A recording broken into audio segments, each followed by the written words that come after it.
Major depressive disorder या जिसे हम डिप्रेशन भी बोलते हैं, एक बहुत ही कॉमन मानसिक परेशानी है जिसमें कि इंसान बहुत ज़्यादा उदास हो जाता है, उसका आसपास की चीज़ों में मन नहीं लगता है, जो चीज़ें पहले उसे खुश रख करती थी उसमें उसका मन नहीं लगता है।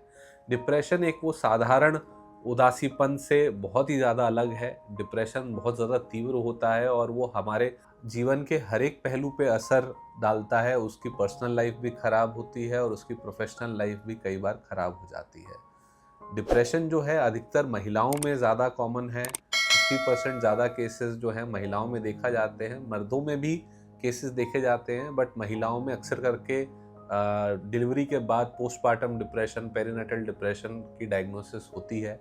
ये भी देखा गया है कि डिप्रेशन करीब करीब 4% पॉपुलेशन में है। हमारे करीब करीब 300 मिलियन डिप्रेशन के केसेस इस समय दुनिया में हैं।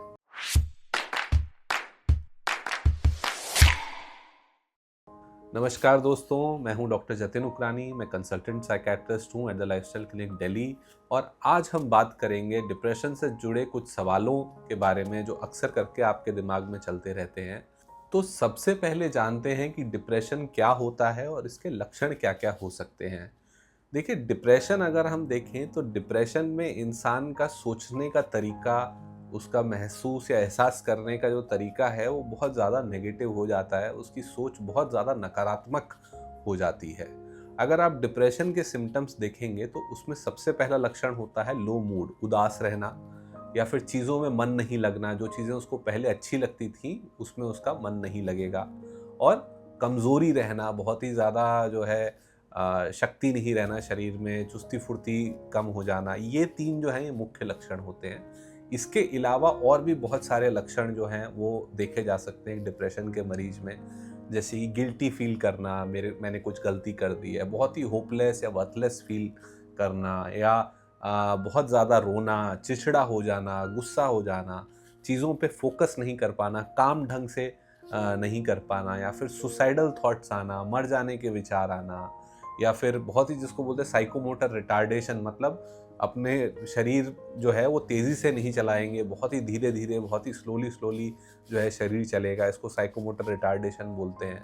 तो ये सारे लक्षण जो हैं अगर 1-2 हफ्ते के पीरियड तक या 2 हफ्ते तक किसी में देखे जा रहे हैं तो उनको हम जो है डिप्रेशन है ऐसे बोल सकते हैं।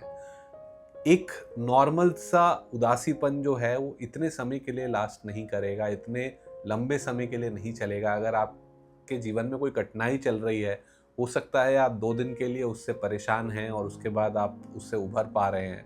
मगर अगर आपको डिप्रेशन हो रहा है तो फिर ये कठिनाई जो है ये 2 हफ्ते तक जो है बनी रहेगी। तो आइए समझते हैं कि डिप्रेशन होने का किन चीज़ों से रिस्क ज़्यादा है। तो अगर आप डिप्रेशन के रिस्क फैक्टर्स समझेंगे तो सबसे पहले तो हमें ये जानना ज़रूरी है कि डिप्रेशन कई बार जेनेटिक होता है। अगर आपके परिवार में किसी को डिप्रेशन रहा है, माता पिता, भाई बहन किसी को डिप्रेशन रहा है, तो आपको भी डिप्रेशन होने के चांसेस हैं आगे जाके।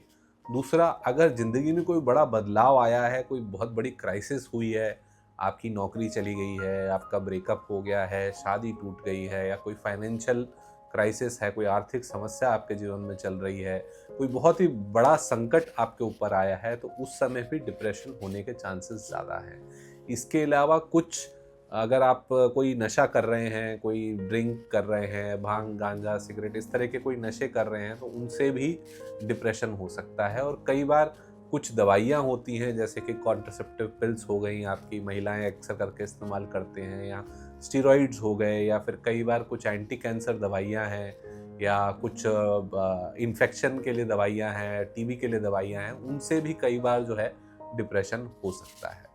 तो एक कॉमन सवाल जो लोग हमसे पूछते हैं कि हर एक का डिप्रेशन सेम हो सकता है क्या? तो देखिए, हर एक का डिप्रेशन अलग-अलग हो सकता है। ये डिपेंड करेगा उनके आस-पास के सर्कमस्टेंसेस कैसे हैं, उन किन परिस्थितियों में उनको डिप्रेशन हो रहा है।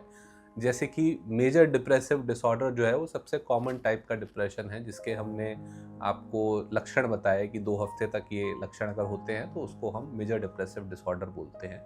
इसके अलावा एक होता है पर्सिस्टेंट डिप्रेसिव डिसऑर्डर या फिर डिस्थाइमिया जिसको हम बोलते हैं। इसमें डिप्रेशन के लक्षण लगभग 2 साल तक जो है देखे जाते हैं। 2 साल तक कंटिन्यूअसली अगर कोई जो है डिप्रेशन के सिम्टम्स दिखा रहा है तो उसको हम डिस्थाइमिया बोलते हैं।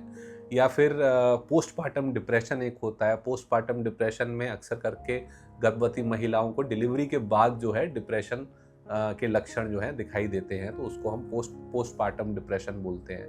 फिर सीजनल अफेक्टिव डिसऑर्डर होता है। सीजनल अफेक्टिव डिसऑर्डर में डिप्रेशन के सिम्टम्स जो हैं वो सीजन के अकॉर्डिंग वेरी करते हैं। ठंड में डिप्रेशन के सिम्टम्स रहेंगे, गर्मी में इंसान का मूड जो है वो एकदम ठीक हो जाएगा।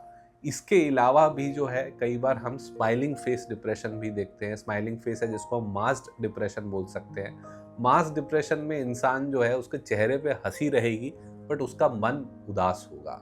आपको देख के लगेगा कि ये इंसान एकदम जो है नॉर्मल है, इसको कोई दिक्कत नहीं है, बट फिर भी उसका मन जो है वो उदास होगा। डिप्रेशन का इलाज क्या है? देखिए, डिप्रेशन चाहे कितना भी सीवियर हो, कितना भी तीव्र हो, इसका इलाज पूरी तरह से संभव है।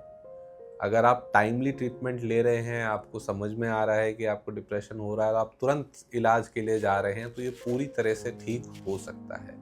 डिप्रेशन के ट्रीटमेंट में 2 तरह के इलाज आते हैं। एक सबसे पहले आपका टॉक थेरेपी है जिसको हम CBT भी बोलते हैं, कॉग्निटिव बिहेवियर थेरेपी आता है। कॉग्निटिव बिहेवियर थेरेपी में आपके थॉट्स को पॉजिटिव करा जाता है थ्रू वेरियस एक्सरसाइजेस। कुछ तरीके होते हैं, कुछ थॉट रिकॉर्ड्स आपको दिए जाते हैं जिससे कि आपके सोचने का तरीका जो है उसको पॉजिटिव बनाया जाता है। इसके अलावा मेडिकेशंस भी होती हैं। मेडिकेशंस अक्सर करके मॉडरेट टू सीवियर डिप्रेशन के केसेस में चलाई जाती हैं। इन मेडिकेशंस से आपके माइंड में हैप्पी केमिकल्स रिलीज होते हैं और अनहैप्पी केमिकल्स से आपको जो है अच्छा फील होता है और कुछ टाइम बाद ये चेंजेस परमानेंट भी हो जाते हैं हमारे ब्रेन में। मेडिकेशंस हमेशा और हमेशा आपको एक साइकेट्रिस्ट के रिकमेंडेशन पर ही लेने हैं।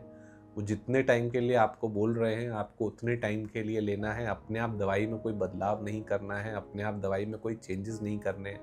अक्सर करके मेडिकेशंस जो हैं एक लंबे टाइम के लिए चलाई जाती हैं। ये टाइम 6 महीने से 2 साल 5 साल कुछ भी हो सकता है, डिपेंडिंग आपकी सिचुएशन कैसी है, आपका डिप्रेशन कितना सीवियर है और कितनी बार आपको हुआ है। कुछ लोगों को ट्रीटमेंट रेजिस्टेंट डिप्रेशन भी हो सकता है। ऐसा तब बोला जाता है जब उनको 2 दवाइयाँ चल चुकी हैं, 2 डिफरेंट टाइप की दवाइयाँ चल चुकी हैं और फिर भी उनको डिप्रेशन के लक्षणों में फ़ायदा नहीं नज़र आ रहा है। तो ऐसे केसेस को हम ट्रीटमेंट रेजिस्टेंट डिप्रेशन बोलते हैं।